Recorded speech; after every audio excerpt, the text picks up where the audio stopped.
हमारे भारत सरकार में मंत्री सम्माननीय अनुराग ठाकुर जी आज मुझे सेवा ही संगठन के कार्यक्रम के माध्यम से यहाँ से हिमाचल प्रदेश में 2 ज़िले बिलासपुर और हमीरपुर के लिए ऑक्सीजन प्लांट लगने का श्री गणेश हुआ, उसका श्री गणेश करने का मौका मिला। और साथ ही साथ अभी लगभग 108 ऑक्सीजन कंसंट्रेटर और लगभग 160 हमारे ऑक्सीजन सिलेंडर, इसको भी यहाँ से इन 2 ज़िलों के लिए रवाना करने के लिए आज ये सौभाग्य मिला है। मैं इस कार्य के लिए अनुराग ठाकुर जी को बधाई देना चाहता हूँ, जिन्होंने व्यक्तिगत प्रयास के माध्यम से अपने इस सामाजिक कार्य में, इस मानवीय कार्य में उन्होंने अपने आप को जोड़ा है और जोड़ते हुए हिमाचल प्रदेश को ये सुविधा प्रदान करने का काम किया है।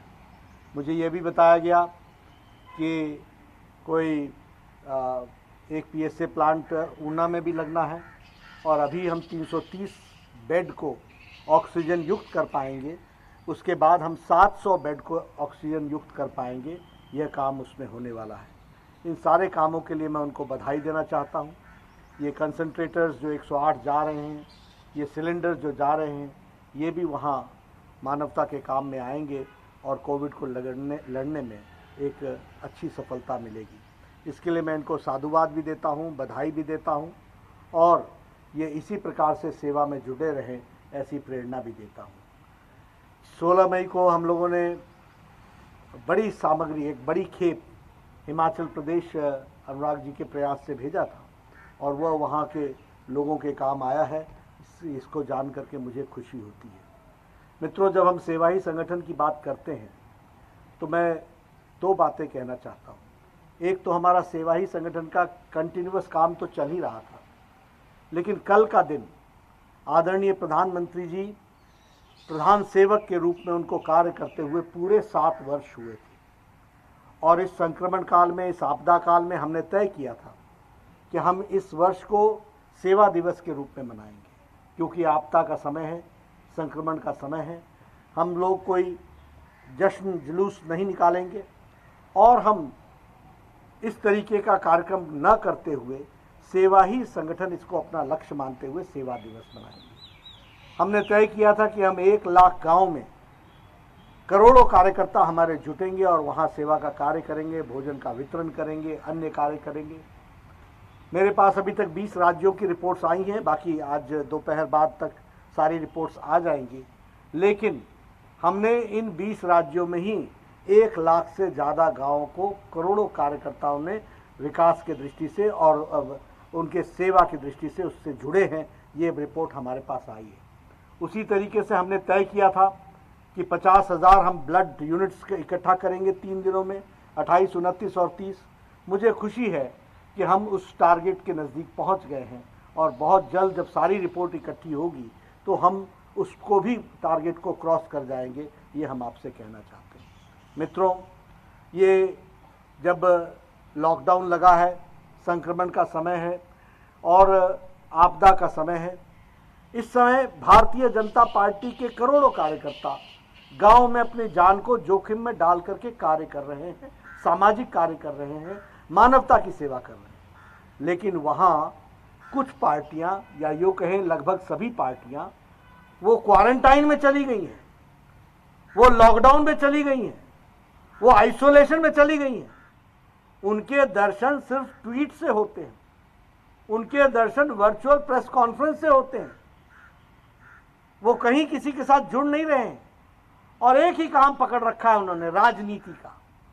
कभी कहते थे लॉकडाउन क्यों लगाया, कभी कहते हैं लॉकडाउन क्यों उठाया, कभी कहते हैं वैक्सीनेशन कैसे बनेगा, भारत वैक्सीन बना सकता है क्या। भारत का मनोबल तोड़ने का काम विपक्ष के लोगों ने किया और प्रधानमंत्री जी ने 9 महीने में 1 नहीं 2 वैक्सीन भारत को दी है। ये हमारे नेता ने करके दिखाया है, ये हमको ध्यान में रखना चाहिए। हमारे प्रधानमंत्री जी ने करके दिखाया है, ये हमको देखना चाहिए। आज वैक्सीन वैक्सीन वैक्सीन हल्ला कर रहे हैं। नीति आयोग ने रोड मैप बना करके बताया है किस तरीके से इस साल के अंत तक सभी लोगों को वैक्सीनेट करने का कार्यक्रम बनाया है। और आप देखेंगे भारत बड़ा सक्षम है। जो हाँ 1 करोड़ बायोटेक बनाता है पर मंथ, वहाँ वो अक्टूबर महीने तक 10 करोड़ बनाएगा और इसी तरीके से अन्य कंपनियां भी बनाएंगी। लगभग 50 करोड़ डोजेज प्रति माह बन सके, ये हम नवंबर तक खड़े हो जाएंगे। भारत आत्मनिर्भर भारत है, मोदी जी के नेतृत्व में तीव्र गति से चलने वाला भारत है। इस भारत की दृष्टि से आप देखिए, जहां पिछले साल हम 3000 मेट्रिक टन ऑक्सीजन पैदा करते थे, आज हम 9446 मेट्रिक टन पैदा कर रहे हैं। एक सप्ताह के अंदर प्रधानमंत्री जी ने नभ से, जल से और हमारे थल से, तीनों से ऑक्सीजन को स्थान पर पहुंचाने का काम किया है। विदेशों से भी मंगवाया, वायु मार्ग से भी मंगवाया, जल मार्ग से भी मंगवाया, ऑक्सीजन एक्सप्रेस भी चलाई, लेकिन लोगों को राहत मिले। 1 हफ्ते के अंदर ऑक्सीजन की कमी को पूरा किया है। मित्रों, हमें ध्यान में लेना चाहिए, ये ठीक है, ये आपदा काल है। हम ये भी जानते हैं कि लोग तकलीफ में आए हैं, उन तकलीफ के साथ हम भी जुड़े हुए हैं, हम सब लोग जुड़े हुए हैं, हम सब लोग संवेदनशीलता के साथ उनकी सेवा में लगे हुए हैं। लेकिन हम लोग ऐसे समय में राजनीति नहीं करते। जिस तरीके की राजनीति हमारे विपक्षी दल ने एक गैर जिम्मेदाराना व्यवहार करने का काम किया है। मित्रों, मैं कई बार कहता हूं, हम साधक हैं, वो बाधक है। हम साधना करते रहेंगे, बाधाएं कितनी भी आए तोड़ करके निकलेंगे, आगे बढ़ेंगे, बाधाओं को पार करेंगे। इस बात को हमको समझना चाहिए। हर बात में बाधा, हर बात में बाधा, हर बात में बाधा। इसलिए ध्यान रहे, मैं करोड़ों कार्यकर्ताओं को बधाई देता हूं, उनका पीठ थपथपाता हूं, उनको साधुवाद देता हूं, जो इस विपत्ति काल में अपने परिवार को छोड़कर, अपनी जान की चिंता छोड़ करके वो दिन रात काम कर रहे हैं और सेवा में जुटे हुए हैं। बाकी पार्टियां क्वारंटाइन, आइसोलेशन, दिखती नहीं है, ट्वीट पर ही मिलती हैं। ऐसी पार्टियों को मुबारकबाद, वो अपना काम करें, वो बाधाएं पहुंचाए, वो बाधक बने, हम साधक बनेंगे। इस बात को हमको ध्यान में रखना चाहिए। आज मैं अनुराग जी को बधाई देना चाहता हूं, उन्होंने इस काम को आगे बढ़ाया है और आगे चल करके वो ऊना के लिए भी पीएसए प्लांट देंगे। लगभग देश में 1500 पीएसए प्लांट्स जिला अस्पताल में लग रहे हैं। पीएम केयर फंड से प्रधानमंत्री जी ने इसकी योजना बनाई है। मैंने कहा है कि हम हिमाचल प्रदेश में भी प्रायोरिटी बेसिस पे 5 करने वाले हैं। जयराम जी ने ऐसा मुझे बताया है, वहाँ भी हम उसको युक्त करेंगे। और मैं आपके माध्यम से अपने कार्यकर्ताओं को, अपने एमपीज़ को, अपने एमएलएज़ को, उनको मैं निवेदन करता हूँ कि अपने अपने ज़िलों में पीएसए प्लांट लग जाए, इसकी हमको चिंता करनी है। और इसलिए जो भी उसके लिए व्यवस्था करनी हो, सीएमओ से मिल करके, कलेक्टर से मिल करके उसको पूरा करें और इस सेवा कार्य को करें। हमने हमेशा कहा है, आपदा आती है तो हम उसमें से अवसर तलाशते हैं। आपदा आई, ऑक्सीजन की कमी हुई, लेकिन आज ऑक्सीजन की दृष्टि से अब हर जिले में के अस्पताल में पीएसए प्लांट लगे, ये हमने अवसर में बदलना है और इसमें आप सब लोग पूरी ताकत से लगिए, यही मेरा आपसे निवेदन है। आपने मेरी बात सुनी, आपका बहुत बहुत धन्यवाद। अनुराग जी को बहुत बहुत साधुवाद। हम आगे इस कार्यक्रम को बढ़ाएंगे। बहुत बहुत धन्यवाद।